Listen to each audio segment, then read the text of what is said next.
Bukod sa PNP, pinagbawalan na rin ni Pangulong Duterte ang NBI na magsagawa ng anti-drug operations matapos madawit ang ilang operatiba nito sa pagdukot at pagpatay sa Koreanong si Ji Ik-ju. Ang PDEA o ang Philippine Drug Enforcement Agency at ang AFP o Armed Forces of the Philippines na raw muna ang bahala sa kampanya kontra droga. Samantala, umalma rin ang Pangulo sa pagbawi ng CPP-NPA sa idineklara nitong unilateral ceasefire. Live mula sa Davao City, may report si Cedric Castillo. Cedric. Jessica, buo pa rin daw ang kumpiyansa ni Pangulong Rodrigo Duterte kay PNP Chief Bato de la Rosa. Ito ay sa kabila ng sinabi ng Pangulo na wala na raw siyang tiwala sa PNP at kasabay nito, gaya ng nabanggit mo, ay inutusan na ni Pangulong Duterte ang NBI na huwag na raw magsagawa ng anti-drug operations. Bukod sa PNP, pinagbawalan na rin ng Pangulo ang NBI na magsagawa ng drug operations. Ito ay matapos masangkot ang ilang pulis at tauhan ng NBI sa pagkidnap at pagpatay sa Koreanong si Ji Ik-ju. And I want to add, even the NBI, the Bureau is suspended from enforcing drug laws. Sali kayo. Kasi nawalaan na akong tiwala sa inyo. Nawala man daw ang tiwala ng Pangulo sa PNP pero hindi sa kaibigang si General Bato de la Rosa. Ang Philippine Drug Enforcement Agency o PDEA na ang inatasan ng Pangulo na magpatuloy ng war on drugs na tutulungan ng Armed Forces of the Philippines. I still have to write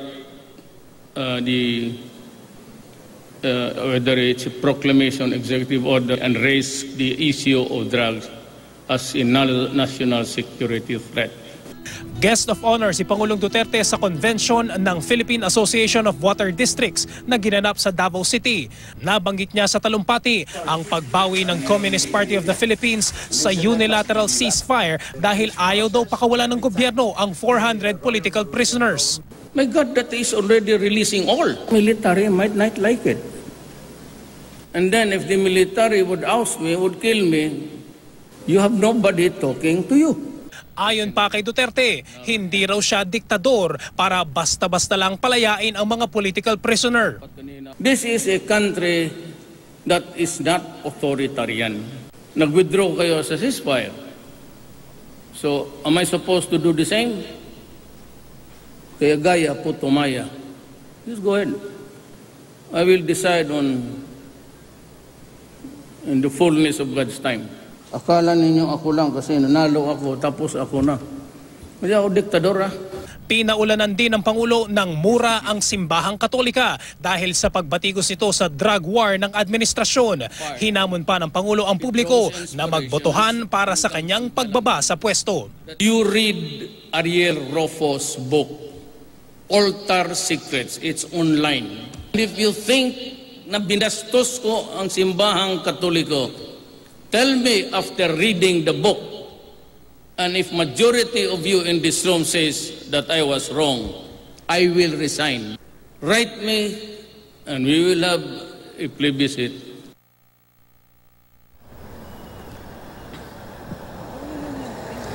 Jessica, sa closing ng kanyang talumpati kanina, sinabi rin ni Pangulong Duterte na mailan daw ng mga practices o kinaugalian na ang simbahang Katolika na hindi raw dapat paniwalaan katulad ng pasyam at ang konsepto raw ng langit at impyerno. Jessica. Pero Cedric, hindi lahat pabor na ang kampanya kontra droga ay ilipat sa mga sundalo at sa mga ahente ng PDEA. Anong tugon dito ng Pangulo kung meron man? Yeah, Jessica, yan yung isang tanong sana na pinipilit natin kanina makakuha ng tugon mula kay Pangulong Rodrigo Duterte. At least dalawang mga senador yung nagsabi na hindi daw, sa pagkakalam ko si Senator Chis Escudero, sinabi na kailangan daw ng masinsinang training doon sa panig naman ng military para maging police, mag-conduct ng police works. Tapos kung hindi ko nagkakamali, at least dalawa pang mga senador yung nagsabi nga na hindi daw ito ang magiging role dapat ng AFP dahil yung police powers nga ay nakaatas sa PNP, Jessica. Cedric, tama ba? Parang nagbabago konti o bahagya itong narrative ni Pangulong Duterte sa kanya mga speech, no? Kung dati binibira niya consistently ang Amerika, sino pa ba, yung mga human rights, etc. Ngayon parang yung simbahang Katoliko na lang ang natira dun sa mga dati pa niyang binibira, tapos parang updated na yung kanyang mga binibigay na detalye sa kanyang speech. Hindi na yung katulad nung last year na paulit-ulit lang yung mga binabanggit niya. Tama ba tong yung nagagrasp ko from his speeches? Cedric? Kung pagiging updated, Jessica, dahan-dahan naman na-observe natin na kumbaga nag-a-adjust na rin yung mga statements o yung mga speech ni Pangulong Duterte.